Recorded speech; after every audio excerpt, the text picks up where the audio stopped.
बिस्मिल्लाहिर्रहमानिर्रहीम। पार्ट 3 में हम पहुंच जाते हैं नारान में। तकरीबन मगरिब की नमाज का वक्त होता है और ठंडी ठंडी एक रात होती है। काफ़ी मुशक्क़तों के बाद, काफ़ी लंबा सफ़र करने के बाद, चूँकि थकान भी काफ़ी ज़्यादा थी और अंधेरे में हम पहुँचे नारान।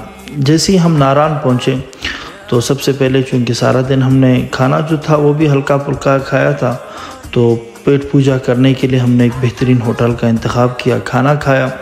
खाना खाने के बाद हमने आराम किया और आराम के बाद हम सुबह सवेरे उठे, नाश्ता वगैरह किया।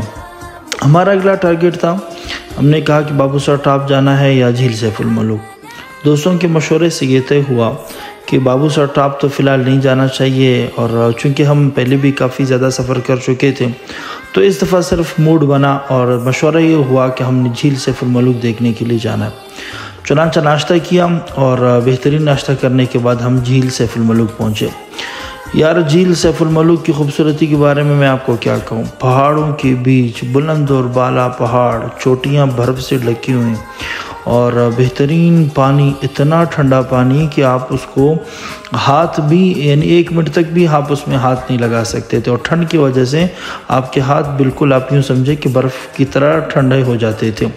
और काफ़ी ज़्यादा सयाह भी आए हुए थे। हर तरफ, चारों तरफ जैसा सब्ज़ पहाड़ियाँ और बर्फ़ ढकी हुई, बर्फ़ से ढकी हुई पहाड़ियों की चोटियाँ थीं। मैं आपको उसकी, लोग अपने आप से, उन्होंने मनगढ़ंत कहानियाँ भी बनाई थी। लोग आ रहे थे कहानी सुनाने के लिए, लेकिन हमारा बिल्कुल भी इरादा नहीं था कि हम कहानी सुनें। हम अपने एंजॉय में लगे थे जील, और बेहतरीन अंदाज में हमने उसे देखा हर तरफ से, और किश्ती का भी हमने मज़ा लिया। किश्ती जो ये चप्पू पे चलती थी, हाथ से इसको चलाना पड़ता था। हमारे हाथ जो झीलों में चलते हैं वो मेरे ख्याल में जनरेटर टाइप के होते हैं कि जिसके ज़रिए से उन किश्तियों को चलाया जाता है, लेकिन वहाँ पे लकड़ी के बने हुए थे और लकड़ी ही के ज़रिए से उनको चलाया जाता था। झील सैफुल मलूक के रास्ते में एक बहुत बड़ा हमने एक ग्लेशियर भी देखा। बहुत बर्फ़, यानी कि आप यूँ समझे कि वो बर्फ़ की जो पहाड़ों के ऊपर पिघल के पे पानी बनता था। ये तकरीबन 14 से 15 फुट बुलंद था और दरमियान से जो है सुराख भी था जहाँ से पानी आ रहा था नीचे से, यानी पिघल के।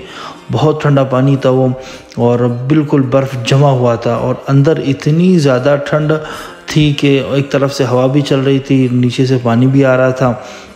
आप यूँ समझे कि आप एक फ्रिज के अंदर खड़े, यकीन जाने कि आप उसमें 5 मिनट से ज़्यादा आप ठहर नहीं सकते थे, और काफ़ी ज़्यादा ठंड था अंदर की तरफ से, और बिल्कुल पहाड़ी की बुलंदी पर ये वाक़या था। पहली दफ़ा चूँकि हम ग्लेशियर देख रहे थे तो काफ़ी देख के अच्छा लगा, और बहुत ही अच्छा लगा।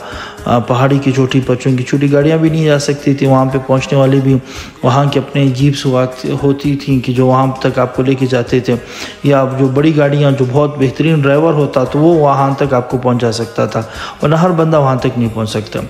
चुनांचे जब हमने सारा दिन एंजॉय किया, और एंजॉय करने के बाद रात को हम वापस निकले, और हमारा अगला टारगेट था मरी जाने का, लेकिन फिर मरी हुआ कैंसिल, और हम पहुँचे दोबारा से भटगाराम, और हमने भटगाराम में रात गुजारी। अगले की कारगुजारी बाद में।